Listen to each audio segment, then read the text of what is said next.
Okay, so let's talk about, we talked about 3-axis automation automatically. Let's go ahead and talk a little bit about, we talked about editing the knowledge base, and let's go ahead and we have a knowledge base tab here. Let's go ahead and load that knowledge base down here. You can take a look at it.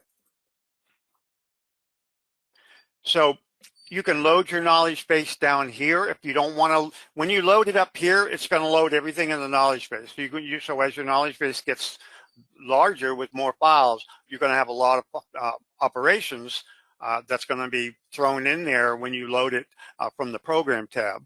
You can load it from the KBases tab down here and just drag and drop the operations that you want to use. So if you have a lot of operations in your knowledge base, you can just load it down here in the KBases tab, drag the operations up that you want to use, and regenerate them.